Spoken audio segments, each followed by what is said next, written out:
और उस शिव का वर्षा है नारायण और नारायण का राज्य।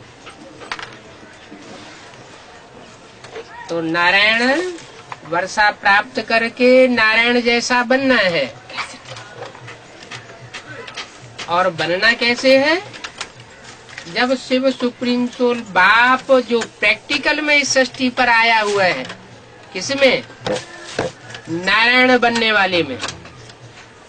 माना जो इस मनुष्य सृष्टि का पिता है, सारी मनुष्य सृष्टि का बीज है, उस बीज राम बाप में आया हुआ है, उसको याद करना है।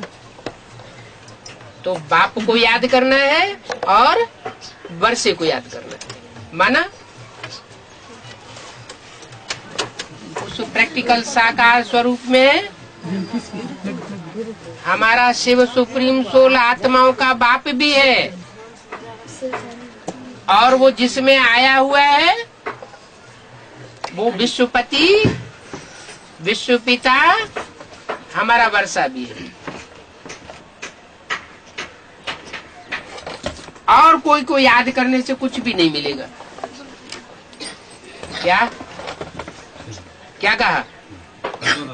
उसे एक के अलावा और किसी को याद करेंगे तो कुछ भी नहीं मिलेगा।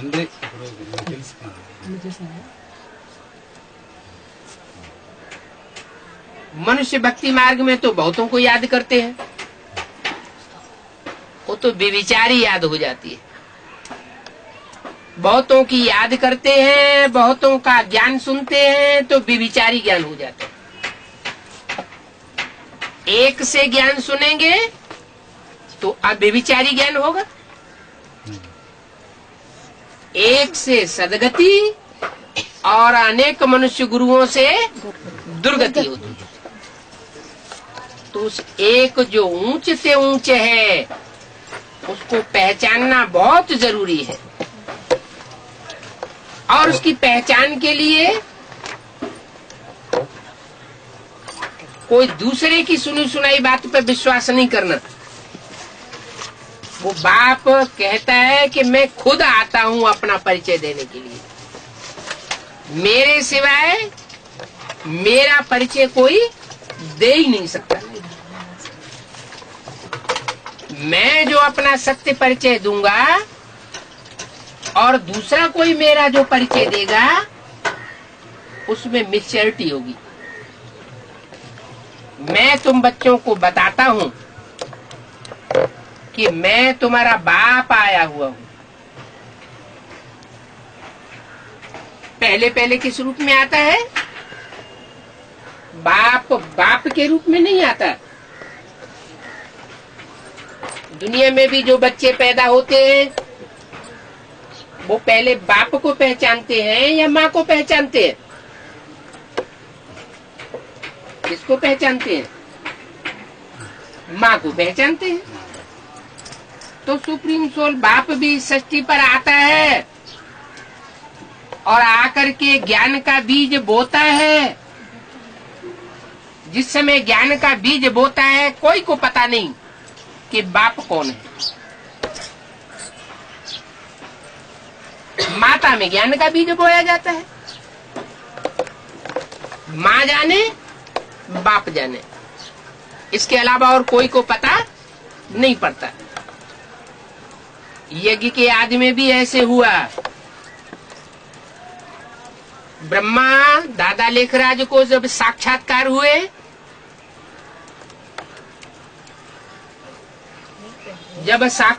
हुए तो वो खुद उन साक्षात्कारों के अर्थ को नहीं समझ सके। हम बच्चों में से बहुतों ने ये समझ लिया उनको साक्षात्कार हुए माना शिव बाप का प्रवेश हुआ। कोई साक्षात्कार होना कोई बाप का प्रवेश नहीं होता है। साक्षात्कार तो तुलसीदास को हुए, सूरदास को हुए, रैदास को हुए, जाने मीरा को हुए, कितने भक्तों को साक्षात्कार हुए। इसे ये थोड़ी साबित होता है कि उनमें शिव सुप्रीम सोल ने प्रवेश कर लिया। वो शिव सुप्रीम सोल साक्षात्कार तो कराया, लेकिन ब्रह्मा उस बात को समझ नहीं सके, और नहीं समझ सके इसलिए वो वाराणसी में घूमे विद्वान पंडित आचार्यों से पूछने के लिए। अपने गुरु से भी पूछा, जो भी उस समय का उनका गुरु था, 12वां गुरु, उसने भी ना कर दिया। तो उनकी बुद्धि घूम गई, ये गुरु सब झूठे हैं और ये विद्वान आचार्य कुछ नहीं जानते हैं। अपने जीवन में उन्होंने जिस व्यक्ति को सबसे सच्चा समझा, परखा, वो था उनका भागीदार। वो कलकत्ते अपनी दुकान में पहुंचे और अपने भागीदार को बताया उन साक्षात्कारों की सारी बात। उसी समय सुप्रीम सोल शिव ने उस भागीदार में प्रवेश किया और प्रवेश करके ज्ञान का बीजारोपण माता में किया किसी ने। क्योंकि ब्रह्मा बाबा ने साक्षात्कारों का सारा हवाला डायरेक्ट साझीदार को नहीं दिया। जो भागीदार था उनका, वो बुजुर्ग था, और कुछ लोग कहते हैं उनका बहनोई भी था ब्रह्मा बाबा का। ब्रह्मा बाबा की जो बड़ी बहन थी उसका पति था। तो बहनोई का तो रिगार्ड होता ही है, और उम्र में बड़ा हो तो और ही रिगार्ड होता है। तो ब्रह्मा बाबा उनको डायरेक्ट नहीं बता सके, तो माता को बताया, और माता ने उन साक्षात्कारों का सारा हवाला भागीदार को दिया। उसी समय शिव सुप्रीम सोल ने प्रवेश किया, और प्रवेश करने के बाद सारी यथार्थ बात जो है साक्षात्कार के रहस्य की बता दी। ब्रह्मा बाबा को सफेद पोष ब्राह्मण का साक्षात्कार हुआ। वो बताया कि यह ब्रह्मा के द्वारा नई सृष्टि रची जानी है। विष्णु का साक्षात्कार हुआ, स्वर्ग का साक्षात्कार हुआ। उसका अर्थ बताया कि अब विष्णु का राज्य आने वाला है, वैकुंठ बनने वाला है। ये सृष्टि में कलयुग का विनाश होकर के नई सृष्टि बनेगी, जहां विष्णु का राज्य होगा वैकुंठ में। और विनाश का भी साक्षात्कार हुआ, वो भी बताया कि अब ये दुनिया जाने वाली है।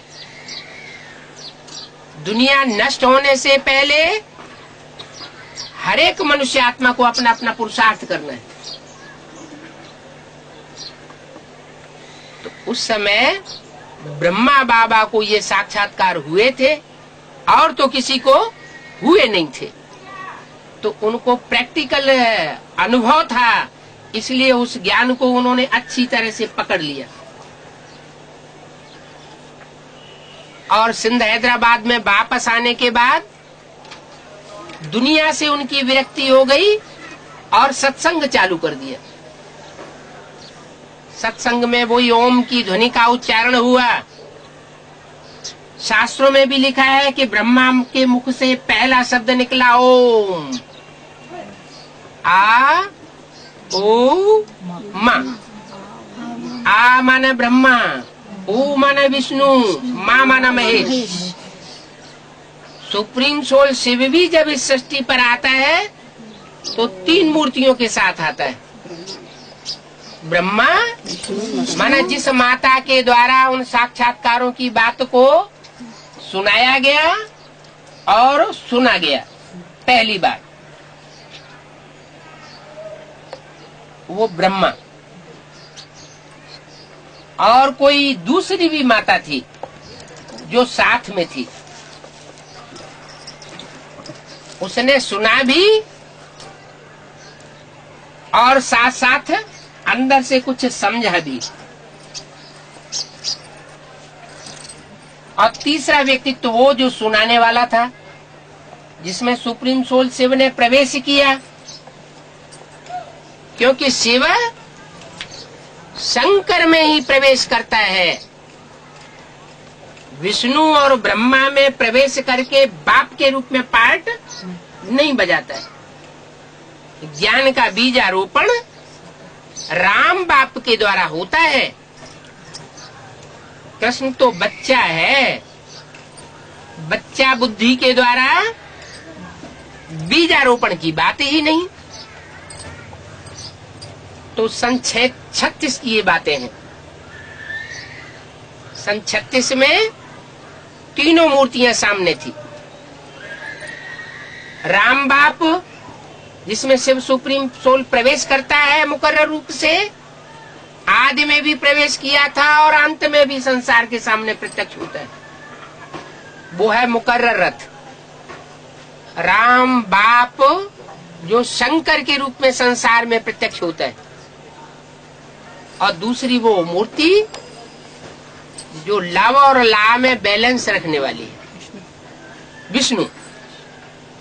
और तीसरी वो मूर्ति जिसने सुनाया था साक्षात्कार की बात को, और जिसने कान से साक्षात्कार की बात को, रहस्य को सुना।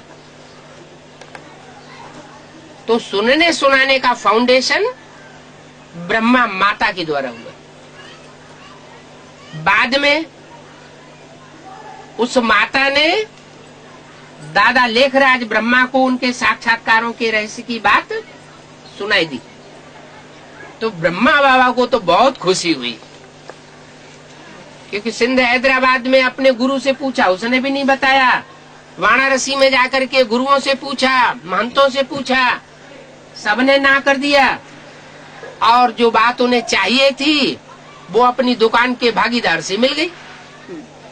तो उनकी तो खुशी का ठिकाना नहीं रहा, और उनको पक्का फाउंडेशन पड़ गया कि ये बात सत्य है। वो खुशी खुशी में सिंध हैदराबाद गए और अपना सारा कारोबार भागीदार को सौंप दिया। सिंध हैदराबाद में उन्होंने सत्संग शुरू किया। उस सत्संग में जो भी कन्याएं, माताएं, भाई लोग आते थे, उनकी दृष्टि पड़ते ही उनको साक्षात्कार होता था। और वही साक्षात्कार कृष्ण का साक्षात्कार होता था, सफेद पोष ब्रह्मा का साक्षात्कार होता था, स्वर्ग का साक्षात्कार होता था, पुरानी दुनिया के विनाश का साक्षात्कार होता था। तो उन साक्षात्कारों से प्रभावित होकर के बहुत सारे लोग आने लगे। 300-400 का संगठन इकट्ठा हो गया। कहाँ? हैदराबाद में। और उस सत्संग में वो भागीदार भी दुकान समेट करके आ गया। ब्रह्मा बाबा को हिसाब किताब दिया। जो भी उसने हिसाब किताब दिया, ब्रह्मा बाबा ने स्वीकार कर लिया। और दोनों मिलकर के सत्संग चलाने लगे। लेकिन कोई बातों में 4-6 साल के अंदर फ्रिक्शन पैदा हुआ, और प्रजापिता वाली सोल जो भविष्य में शंकर का पार्टधारी है, वो चली जाती है। जिसके लिए मुरली में बाबा बोलते हैं, राम फेल हो गया। क्या? राम फेल हो गया। फेल हो गया, गया माने पास्ट में, भविष्य में नहीं, फ्यूचर में नहीं, पास्ट में फेल हो गया। माने यज्ञ के आदि में वो आत्मा राम वाली, जिसको बुद्धि का पूरा डोज नहीं मिला, उसमें तो त्रिनेत्री शिव प्रवेश करता है। त्रिनेत्री शिव का कार्य उस समय था भक्ति का फाउंडेशन पक्का कर देना। तो ब्रह्मा बाबा के द्वारा पुरानी संस्कृत की गीता, और प्रजापिता के द्वारा पुरानी संस्कृत की गीता पढ़ी जाती थी, सुनाई जाती थी, और उसके अर्थ किए जाते थे। अब ये तो भक्ति मार्ग वाली बात हो गई। भगवान आएगा तो गीता पढ़ करके सुनाएगा क्या? पढ़ करके सुनाएगा या डायरेक्ट बोलेगा? क्या करेगा? गुरु नानक ने गुरु ग्रंथ साहब पढ़ करके सुनाया या मुख से बोला?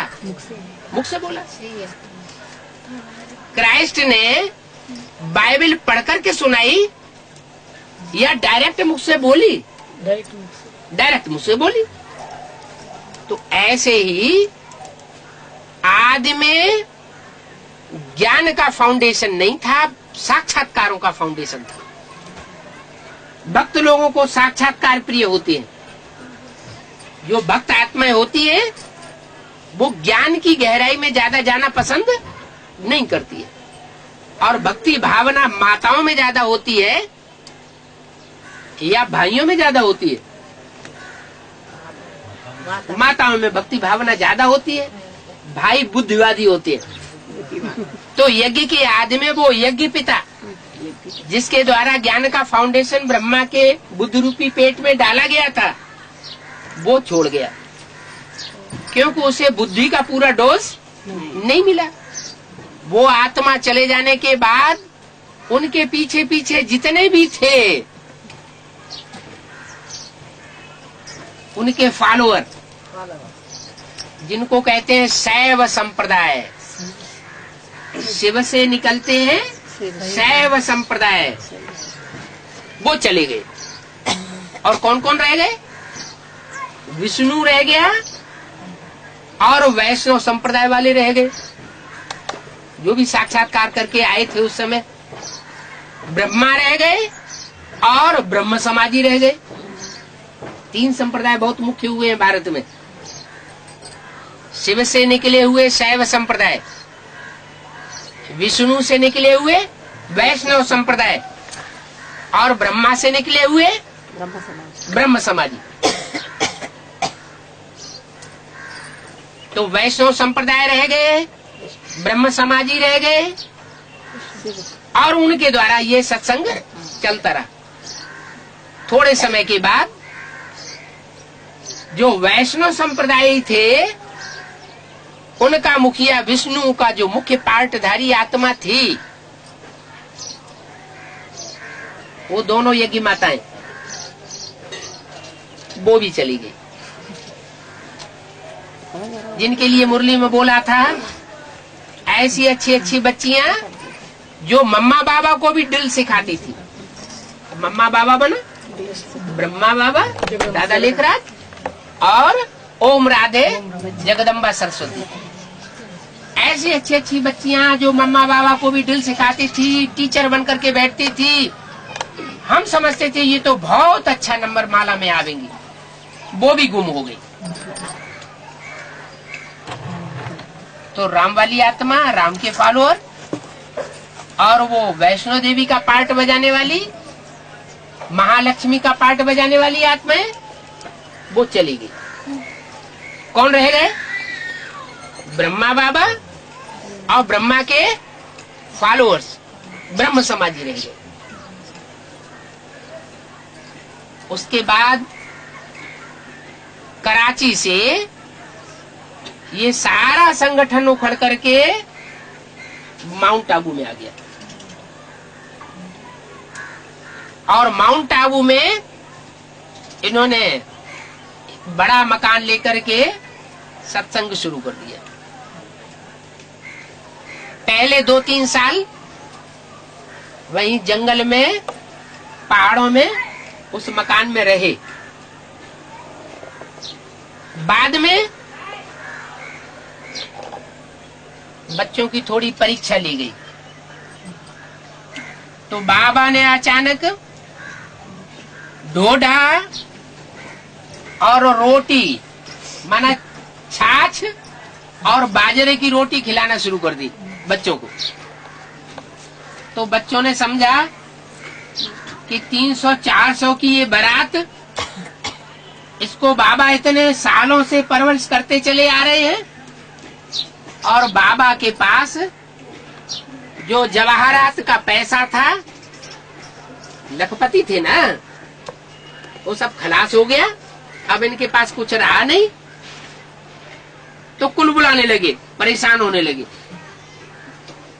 तो जब बच्चे परेशान होने लगे तो बाबा ने कहा कि अच्छा अपने अपने संबंधियों के पास जाओ। क्या उस समय जब कराची से आए थे उस समय हिंदुस्तान पाकिस्तान का बड़ा भारी झगड़ा हुआ था। ट्रेनें की ट्रेनें काट डाली गई, खून की नदियां बह गई थी। सन 47 की बात।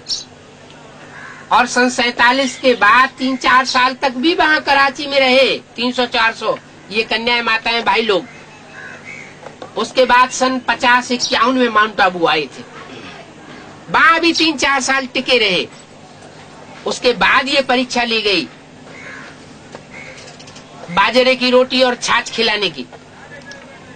तो जो अनिश्चय बुद्धि बच्चे थे उनको अनिश्चय पैदा होने लगा, अंदर से परेशान होने लगे। तो बाबा ने कहा कि तुम्हारे जो संबंधी हैं सिंध हैदराबाद के, जो कि भारतवर्ष में सिंधी कॉलोनी बना करके बस गए थे, उन सिंधियों को जाकर के अपने परिवार वालों को जगाओ,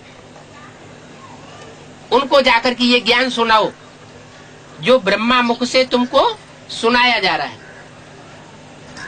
तो जो अनिश्चय बुद्धि थे वो तो बड़ी जल्दी तैयार हो गए। हाँ, वो जाने लगे, जाने के लिए तैयार हो गए। 300-400 में से 75 बचे, 70-75 बचे।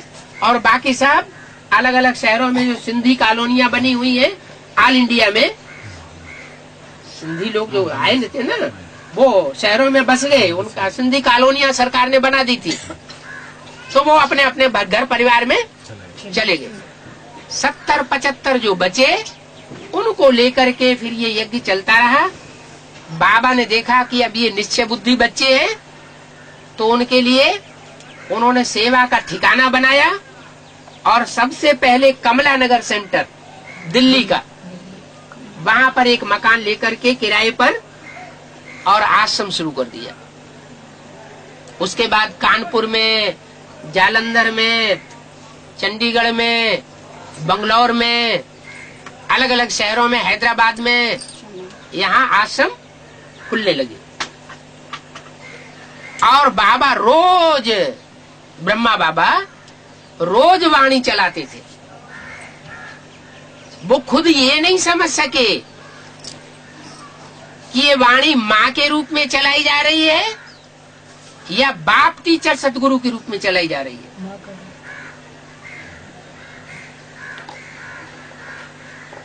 तो रोज सुबह और शाम माउंट आबू में शिव बाबा ब्रह्मा में प्रवेश करते थे और ज्ञानवाणी चलाते थे। कृष्ण की सोल के द्वारा जो वाणी चलाई गई वो बहुत मीठी तान वाली थी, इसलिए शास्त्रों में लिख दिया बांसुरी बजाई, क्योंकि बांसुरी की तान बहुत मीठी होती है। तो शास्त्रकारों ने लिख दिया कि मुरली बजाई। वास्तव में कोई काठ की मुरली की बात नहीं थी। जिस आत्मा के द्वारा जो मुरली चलाई गई उसे कठ बुद्धि कहा जा सकता है। कैसी बुद्धि? काठ की बुद्धि। काठ की बुद्धि माने ज्यादा समझदार नहीं थी वो आत्मा। बच्चा बुद्धि, कृष्ण बच्चा है ना, राम बाप को कहा जाता है। तो जितना जितना मुरली में शिव ने सुनाया उतना उन्होंने सुन लिया और दूसरे बच्चों को सुना दिया। उसकी गहराई क्या है, वो गहराई की बात ब्रह्मा बाबा की बुद्धि में नहीं आई। और सन 66 में जब मुरली में बात आई कि 10 साल के बाद इस पुरानी दुनिया का विनाश हो जाएगा और नई दुनिया की स्थापना हो जाएगी, उसके बाद इस सृष्टि का विनाश होगा और शीघ्र ही लक्ष्मी नारायण का राज्य आने वाला है। तो ब्रह्मा बाबा ने समझ लिया ये जो बाहर की दुनिया है वो विनाश हो जाएगी। जबकि मुरली में एक बात और भी बोली गई थी और बार बार बोली गई कि विनाश ज्वाला रुद्र ज्ञानी यज्ञ कुंड से निकली। यज्ञ कुंड है ना, स्वाहा स्वाहा होता है ना, तो यज्ञ कुंड है, ये तो ज्ञान यज्ञ कुंड है। ज्ञान यज्ञ कुंड में 300-400 कन्याएं माताएं भाई लोग सरेंडर हुए थे, स्वाहा हो गए ना दुनियादारी छोड़ करके। तो वो स्वाहा हुई आत्माएं जिस यज्ञ में स्वाहा हुई थी, बाबा ने कहा उसी ज्ञान यज्ञ कुंड से विनाश ज्वाला प्रज्वलित तो होगी 10 साल के बाद। तो बाहर की दुनिया के लिए बोला या यज्ञ कुंड में जो आत्माएं आहुति दे चुकी थी उनके लिए बोला? किसके लिए बोला? जो यज्ञ कुंड में यज्ञ कर रही थी, जब विनाश ज्वाला यज्ञ कुंड से निकलेगी तो यज्ञ के आसपास बैठे हुए जो ब्राह्मण होंगे वो जलेंगे कि पहले दुनिया वाले जलेंगे? ब्राह्मणों की दुनिया के अंदर आग लगने का कार्य सन 76 से शुरू होगा, ये बात बाबा ने बोली थी, शिव बाबा ने। लेकिन ब्रह्मा बाबा नहीं समझ सके। मम्मा तो उस समय शरीर छोड़ चुकी थी, मम्मा बुद्धिवादी थी। मम्मा अगर जीवित होती तो बाहर की दुनिया में विनाश की घोषणा नहीं होने देती।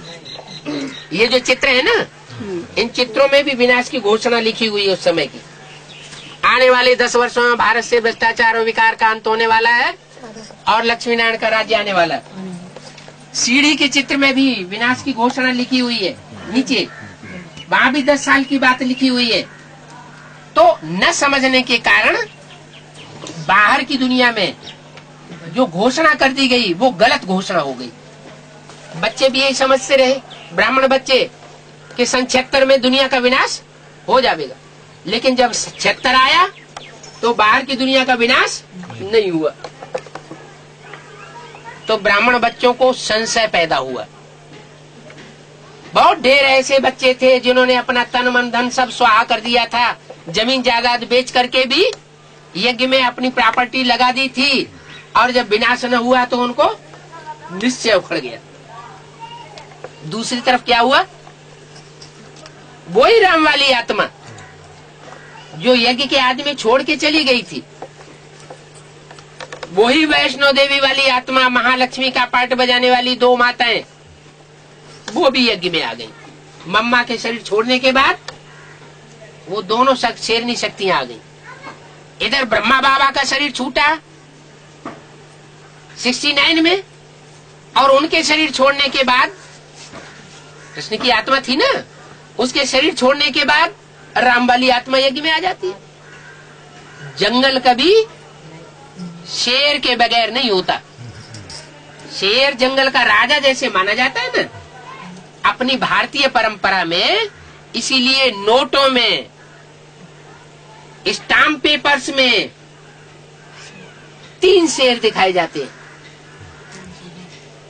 जो इस संसार रूपी जंगल में ज्ञान की दहाड़ मारने वाले। कौन कौन से 3 शेर हैं? वो ज्ञान की दहाड़ मारने वाले, ब्रह्मा, विष्णु और शंकर। बाबा कहते हैं विष्णु को बीच में नहीं बोलना चाहिए, क्योंकि विष्णु का राज्य बाद में आएगा। विनाश होने के बाद विष्णु का राज्य प्रत्यक्ष होगा, या पहले विष्णु का राज्य प्रत्यक्ष होगा बाद में विनाश होगा? क्या होगा? पहले तो ब्रह्मा द्वारा ब्राह्मणों की सृष्टि स्थापन हो, फिर पुरानी दुनिया में आग लगे तो विष्णु का राज्य प्रत्यक्ष हो। तो विष्णु का पार्ट है बाद में, इसलिए बोला तुम बच्चों को ऐसे नहीं बोलना चाहिए ब्रह्मा द्वारा स्थापना, विष्णु द्वारा पालना, शंकर द्वारा विनाश। बोलना चाहिए ब्रह्मा द्वारा ब्राह्मण धर्म की स्थापना, शंकर द्वारा आतताई रावण कुंभकर्ण जैसे ब्राह्मणों का विनाश, और विष्णु द्वारा श्रेष्ठ ब्राह्मण सो देवता बनने वाली आत्माओं की पालना। ऐसे बोलना चाहिए। तो वही हुआ। ब्रह्मा ने सन 68 में शरीर छोड़ा, राम वाली आत्मा यज्ञ में आ गई, और यज्ञ में आने के बाद 7 साल 8 साल उसकी बुद्धि में वो ज्ञान गंगा विचरण करती रही। शास्त्रों में क्या दिखा दिया कि गंगा जी आई स्वर्ग से और शंकर की जटाओं में समा गई। अब कोई बालों में जटाओं में थोड़ी गंगा समा जाती है पानी की। ये तो ज्ञान गंगा की बात है। जो ज्ञान गंगा आती है ऊंची स्टेज से और शंकर के मस्तिष्क में समा जाती है। तो वो 7-8 साल मनन चिंतन मंथन चलता रहा। कहते हैं भागीरथ ने तपस्या की, वर्षों तपस्या की। किसने? भाग्यशाली रथ ने। भाग्यशाली रथ कौन? ब्रह्मा कुमार कुमारियों ने समझ लिया कि दादा लेखराज जो 69 में हार्ट फेल होकर के शरीर छोड़ गए, वो भाग्यशाली रथ। अरे मुरली में तो बोला हुआ है योगी का कभी हार्ट फेल हो नहीं सकता। तो उनका हार्ट फेल हो गया तो वो भाग्यशाली रथ कैसे हो गया? भाग्यशाली रथ माना दुनिया में जितने भी तकलीफें बढ़ेंगी, दुनिया में जितने भी आपदाएं आएंगी, क्योंकि विनाश होने वाला है ना, उस विनाश के पीरियड में जिस रथ का, भाग्यशाली रथ का कोई बाल बांका न हो। जैसे कोई ट्रेन का टक्कर हो जाती है, ट्रेन गिर जाती है और ढेर सारे लोग मर जाते हैं, अथवा भूकंप आता है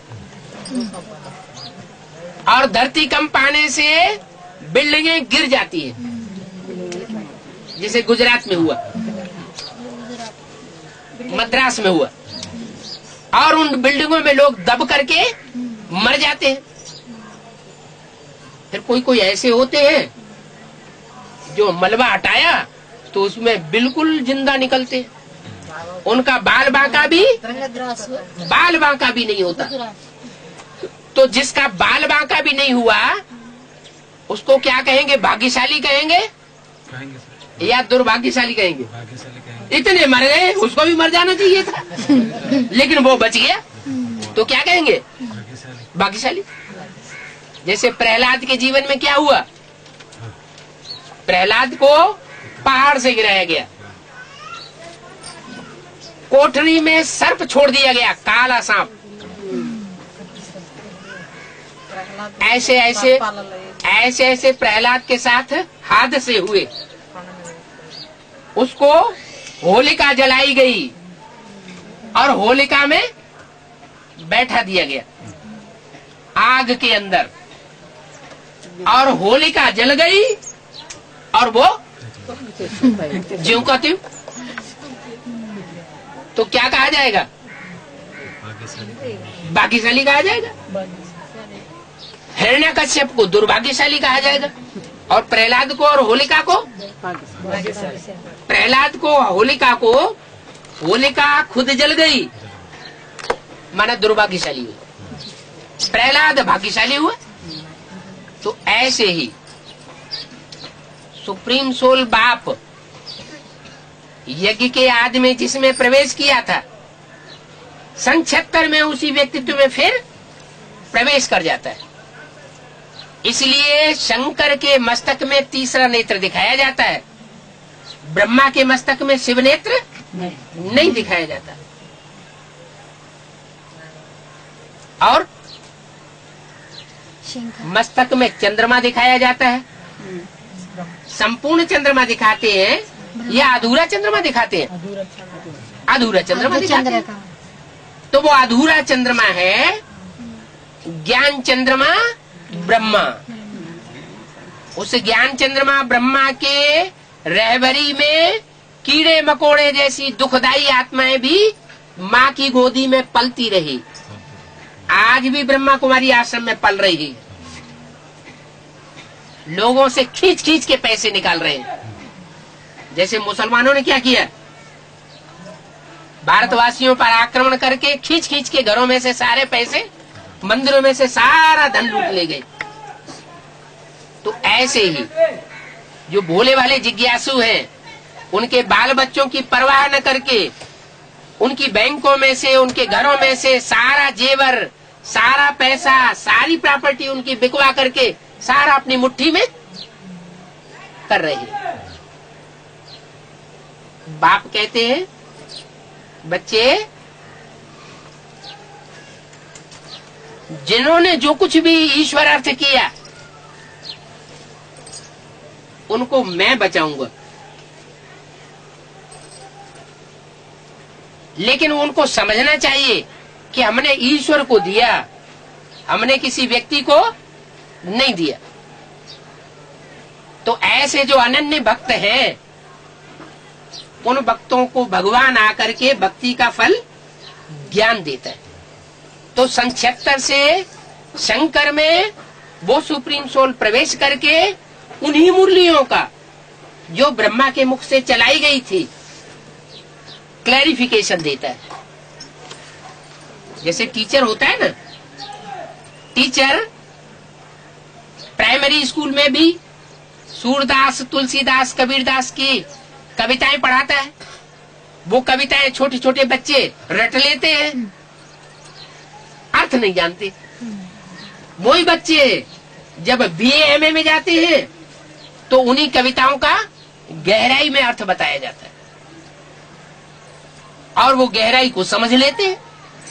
तो ऐसे ही ये जो मुरली ब्रह्मा के मुख से चलाई गई 51 से लेकर के 68 तक 18 साल, 18 अध्यायी गीता,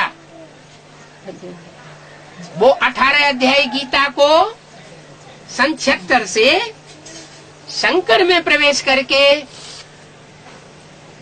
क्लैरिफिकेशन दिया जाता है। टीचर का काम ये होता है व्याख्या देना, क्लैरिफाई करना, एक एक शब्द को, एक एक वाक्य के हिज्जे हिज्जे को क्लियर करके बताता है। ब्रह्मा कुमारियों से जब वो बातें पूछी जाती हैं तो कहते हैं क्लास में डिस्टर्ब नहीं करना, बाद में पूछने जाओ तो कहते हो तुम संशय बुद्धि हो गए, तुम शंकर पार्टी हो गए, तुम यहाँ से चले जाओ, इधर नहीं आना, या इधर आओ या उधर जाओ। अब उन्हें अर्थ तो मालूम नहीं है असली, हमारे अहंकार के कुर्सी मिली हुई है इसलिए सुनना भी नहीं चाहते। तो ये झगड़ा चलता है। बाप आकर के बताते हैं ये ज्ञान का झगड़ा और ये अज्ञान का झगड़ा इतना भारी रिवॉल्यूशन हो जाएगा दुनिया के अंदर कि महाभारत युद्ध जैसी स्थिति हो जाएगी। ये ज्ञान का युद्ध भगवान ने आकर के कराया था, कोई तीर तलवार का युद्ध नहीं सिखाया। आज के जो बड़े बड़े महर्षि होते हैं, त्यागी तपस्वी होते हैं, विद्वान आचार्य होते हैं, वो भी लाठी डंडा और तीर तलवार चलाना सिखाते हैं क्या? खून खराबा कराते हैं क्या? जब आज के मनीषी भी खून खराबा नहीं कराते तो भगवान तो बहुत ऊंचा है, वो खून खराबा कैसे कराएगा? तो वो महाभारत युद्ध की बात जो है, जैसे लोगों ने समझ ली है कि खून खराबा हुआ, ऐसी बात नहीं है। ये है ज्ञान की बात। ज्ञान और अज्ञान की लड़ाई है। सारी दुनिया में मनुष्य गुरुओं के द्वारा फैलाया हुआ जो अज्ञान फैल रहा है, परमात्मा सर्वव्यापी है, एक व्यापी नहीं मानते। मनुष्य आत्मा 84 लाख योनियों में जाती है, मनुष्य का जन्म लेता है, ये नहीं मानते। अरे आम का बीज होगा तो बोने के बाद आम का दरख्त पैदा होगा, आम का वृक्ष बनेगा या बैंगन का बन जाएगा? आम का ही बनेगा। क्या मनुष्यों में रह करके आत्मा सुख दुख नहीं भोग सकती? पाप कर्मों को भोग नहीं सकती? मनुष्यों में उसको दंड नहीं मिल सकता? मिल सकता है ना। तो दूसरी योनि में जाने की क्या दरकार? तो ऐसी उल्टी उल्टी बातें भक्ति मार्ग में अज्ञान अंधकार की मनुष्य गुरुओं ने सिखाई। बाप आकर के बताते हैं, मैं इस अज्ञान अंधकार को खत्म कर देता हूं। ज्ञान सूर्य प्रगटा और अज्ञान अंधेर विनाश। वो तो सूर्य स्थूल है और ये ज्ञान का सूर्य चैतन्य है। ज्ञान सूर्य शिव शंकर के द्वारा संसार में प्रत्यक्ष होता है। इसलिए 33 करोड़ देवताओं में सबसे बड़े देवता त्रिदेव माने जाते हैं और 3 देवताओं में भी देव देव महादेव। देव ब्रह्मा, देव विष्णु और महादेव शंकर। तो 33 करोड़ देवताओं में सबसे ऊंचा देवता कौन हुआ? महादेव हुआ ना। तो वो महादेव में प्रवेश करता है बाप के रूप में, माँ के रूप में नहीं। माँ का पार्ट हो चुका किसके द्वारा? ब्रह्मा अर्थात कृष्ण की सोल के द्वारा। बाप का पार्ट शुरू होता है। ऐसे तो यज्ञ की आज में भी बाप का पार्ट हुआ, ज्ञान का बीज बोया, लेकिन बच्चों को कुछ पता नहीं रहता। क्या कभी कभी तो ऐसा हो जाता है, माँ भी अचेत हो जाती है। क्या कहते हैं इंग्लिश में? नहीं, कुछ भान नहीं रहता। कभी कभी तो जब बीजारोपण की प्रक्रिया होती है, बच्चा पैदा होने के लिए जो बीजारोपण की प्रक्रिया होती है, तो उस समय माँ अचेत हो जाती है। तो माँ को भी पता नहीं होता, सिर्फ बाप जानता है। और बच्चों को भी कुछ पता नहीं होता कि ये बीजारोपण कब हुआ। बच्चा जब गर्भ में आ जाता है और 4-5 महीने का वो पिंड तैयार हो जाता है, फिर उसमें सोल प्रवेश करती है और वो अपना हलन चलन शुरू करता है। 9 महीने के बाद फिर पैदाइश होती है। तो ऐसे ही यहां भी यज्ञ के याद में न माता को पता था कि बाप कौन है और न बच्चों को पता था कि बाप कौन है। जो मुरलियां चलाई गईं 51 से लेकर 68 तक, उन मुरलियों में ब्रह्मा मुख के द्वारा, माता के मुख के द्वारा, ब्रह्मा ने बड़ी, माँ माने माँ, बड़ी थी बड़ी माँ। कैसे? इसलिए बड़ी थी बड़ी माँ कि दुनिया में और जो माताएं होती है वो बच्चों को दुख भी देती है, मारपीट भी कर देती है, खंडन मंडन भी कर देती है।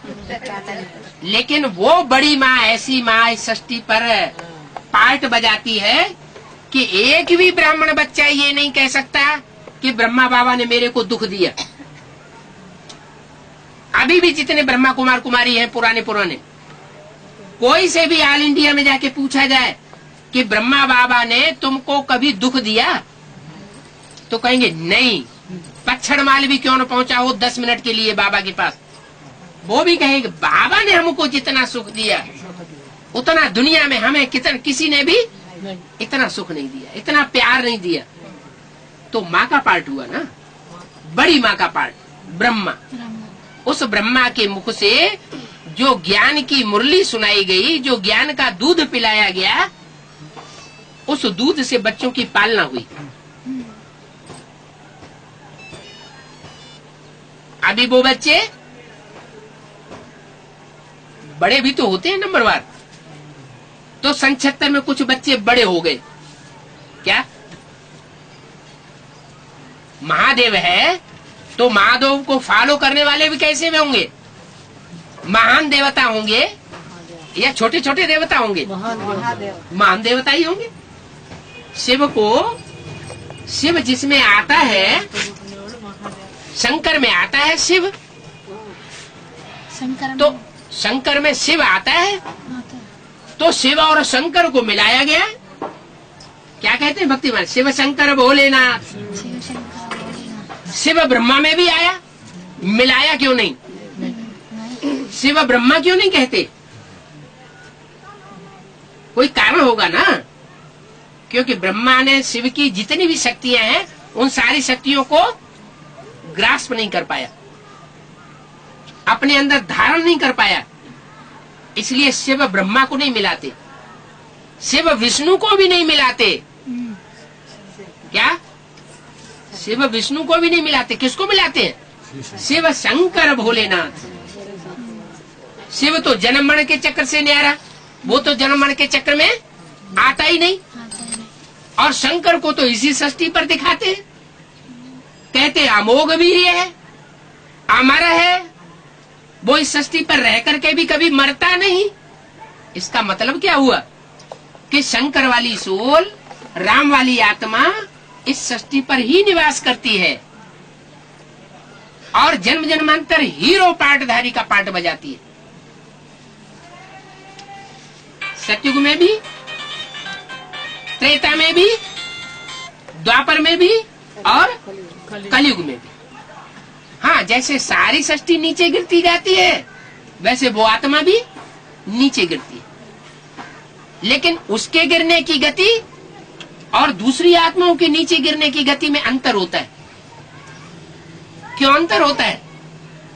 क्योंकि उसने जितना शिव बाप को याद किया है उतनी दूसरी आत्माएं उतना याद अपनी बैटरी चार्ज नहीं कर पाती। ये आत्मा बैटरी है ना, ये आत्माएं सतयुग से जन्म लेते लेते नीचे गिरते गिरते 16 कला संपूर्ण सतयुग में थी और नीचे अभी कलाहीन बन गई, सारी शक्ति खत्म हो गई। तो उन डिस्चार्ज होने वाली बैटरी रूपी आत्माओं के बीच में वो शंकर वाली सोल जो है वो ज्यादा पावरफुल होने के कारण, बड़ी बैटरी होने के कारण पूरी डिस्चार्ज नहीं होती, लेकिन आखिरी जन्म में जैसे ही परमात्मा शिव प्रवेश करते हैं पूरी डिस्चार्ज हो जाती। क्या?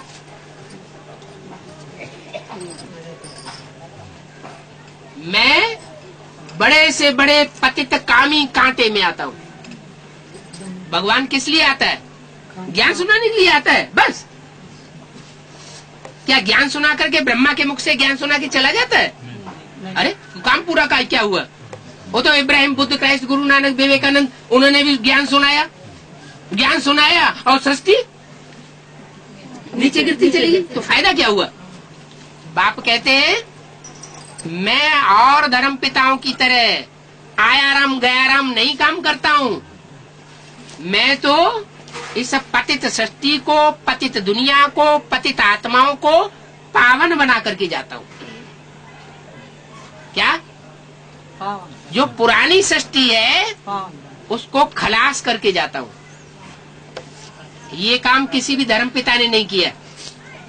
अपना आकर के धर्म की धारणाएं सिखा दी, धर्म स्थापन कर दिया, लेकिन पुरानेपन का नाश किसी ने नहीं किया। पुराने धर्म भी चलते चले आ रहे हैं, नया धर्म आकर के और ऐड कर दिया।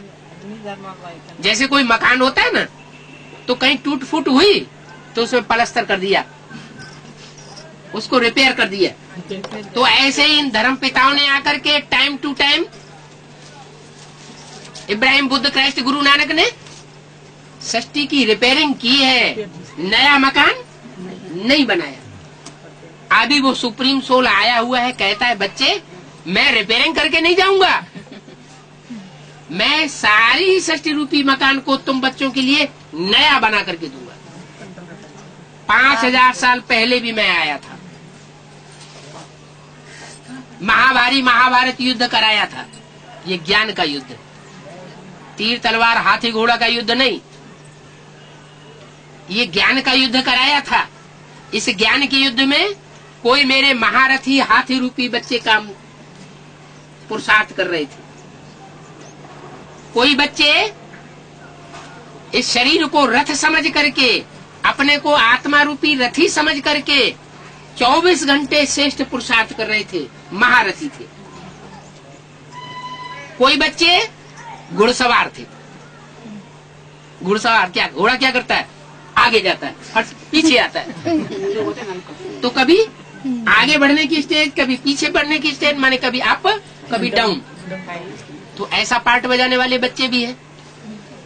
कोई बच्चे फिर पैदल हैं, क्या हाँ, मरते खपते रहते हैं, बीच बीच में पुरुषार्थ में डाउन हो जाते हैं, तो अनिश्चय बुद्धि हो जाती है। बाप कहते हैं बच्चे अब अनिश्चय बुद्धि बनने का टाइम नहीं है, निश्चय बुद्धि विजय।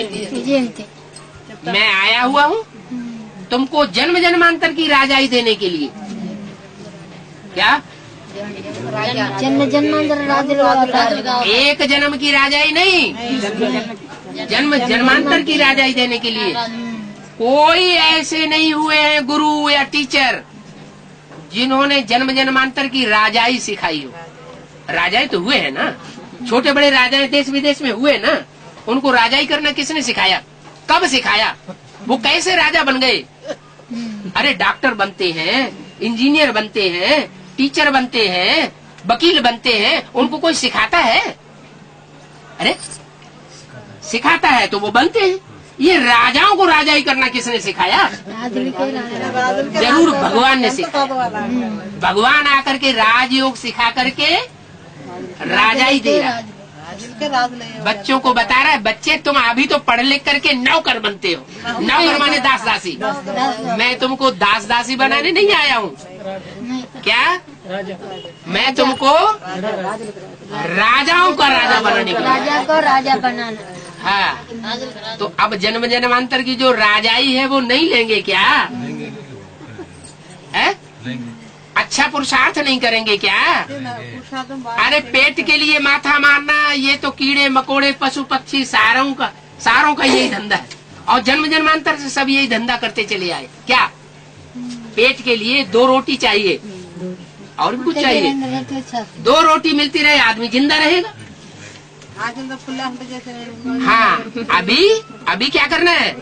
अभी ये बुद्ध रूपी पेट भरतू कर लेना है। ये आत्मा रूपी मन बुद्धि, इसको भरतू कर लेंगे तो जन्म जन्मांतर के लिए पावरफुल आत्मा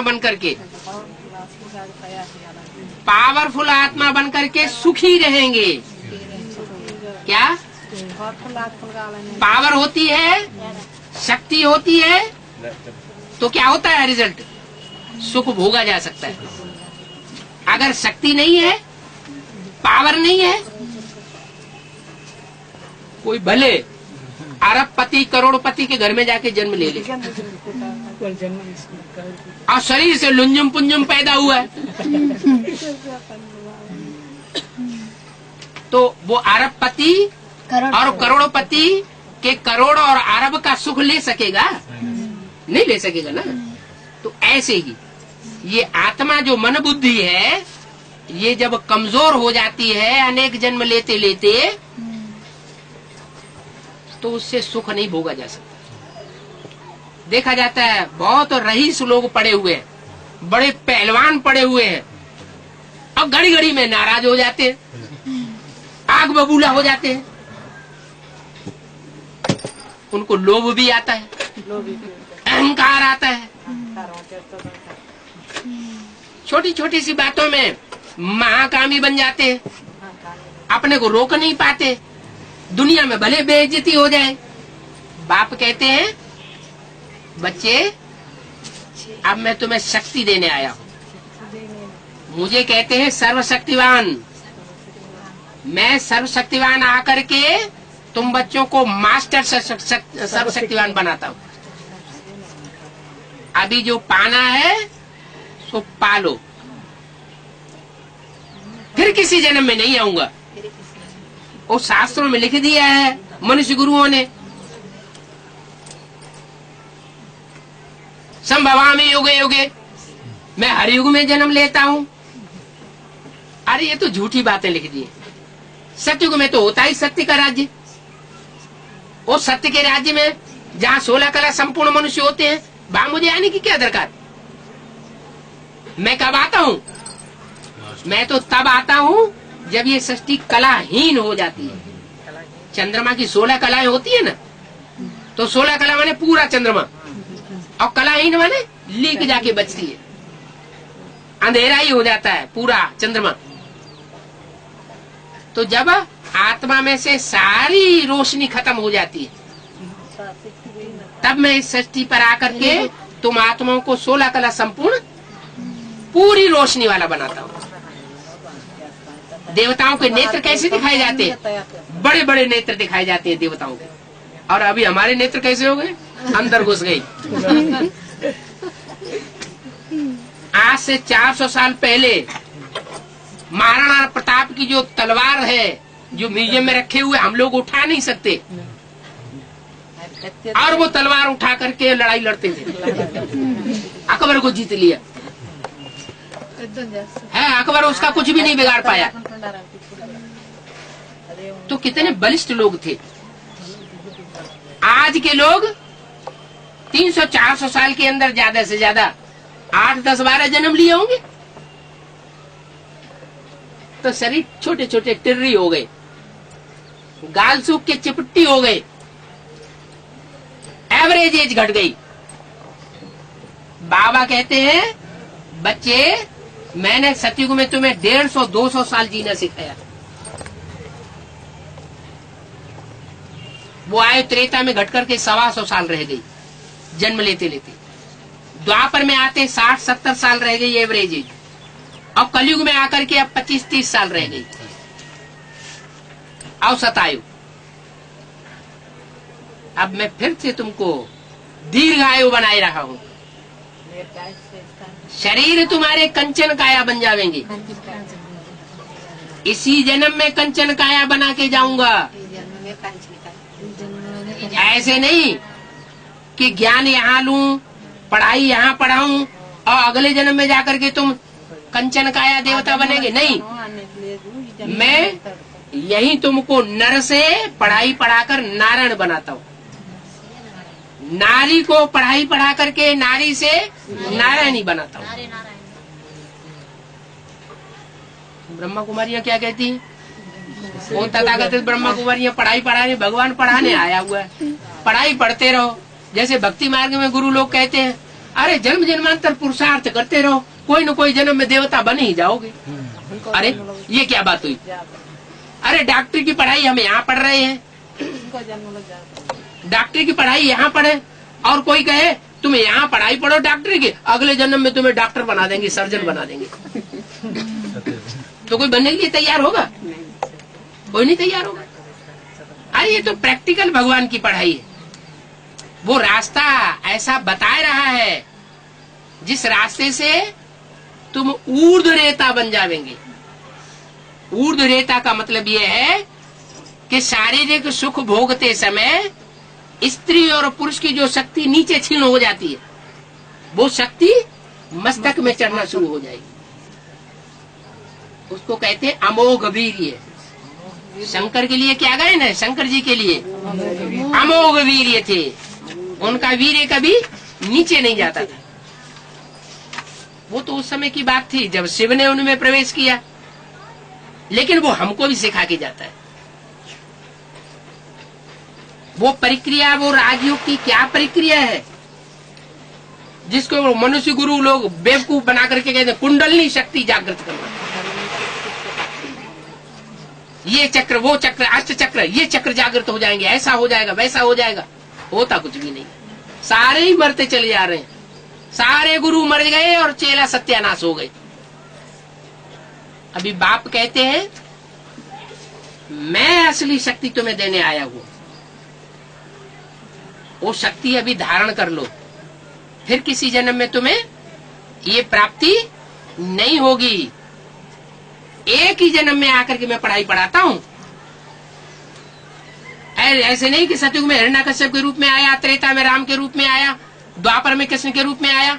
नहीं, अरे द्वापर में कृष्ण भगवान ने आकर के महाभारत युद्ध कराया होता तो क्या आकर के पापी कलयुग की स्थापना करके जाता है?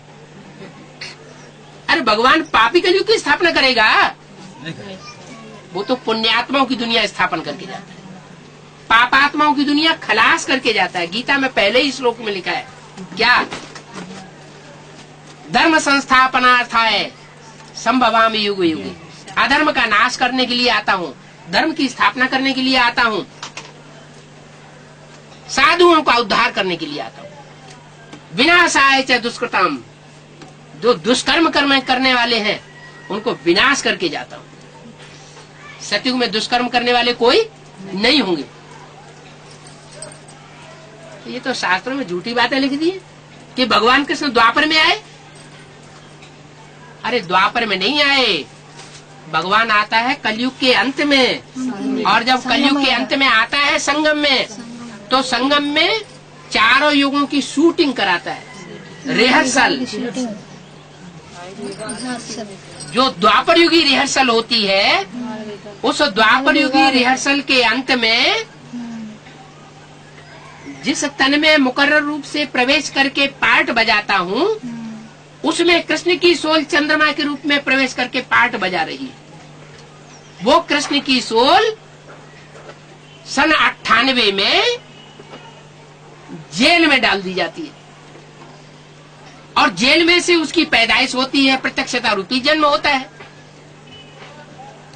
15 अगस्त और जन्माष्टमी के दिन, सन 98 में जन्माष्टमी थी उस दिन, और 15 अगस्त का दिन था। उस दिन वो आत्मा जेल से बाहर आ जाती है, स्वतंत्र हो जाती है। ऐसे तो ये सारी दुनिया जेल है, प्रपंच है। बाप कहते हैं तुम सब रावण की जेल में पड़े हुए हो, सब सीता है रावण की जेल में। मैं राम बाप तुमको छुड़ाने आया। तो पुरुषार्थ करना चाहिए। ओम शांति। जो आपने बोल रहे हैं ना, हाँ, अभी ये बात 1 मिनट में बोलेंगे चलो चलो चलो। और तो मनुष्य गुरु अपना प्रभाव बढ़ाने के लिए मठ पंथ बनाते हैं, ऊंचे ऊंचे बड़े बड़े बिल्डिंगें बनाते हैं। बाबा को थोड़े ही परम धाम ले जाना है कोई। पैसा नहीं दिया तो वो आने नहीं देते क्लास में। अब वो सब बातें छोड़ दो।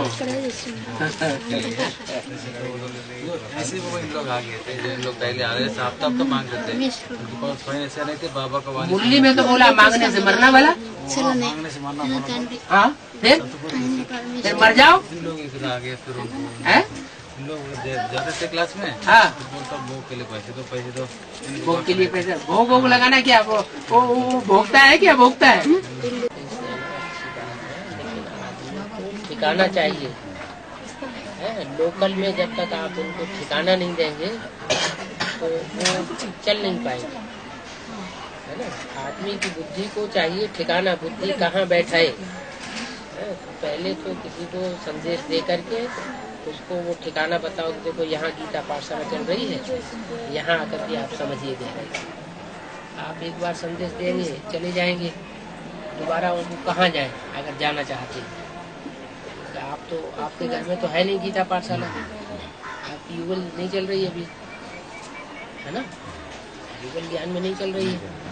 तो पहले आपका काम है, पहले अपनी युगल को अच्छी तरह ज्ञान बुद्धि में बैठाना, ताकि घर में कोई खींचातानी न हो।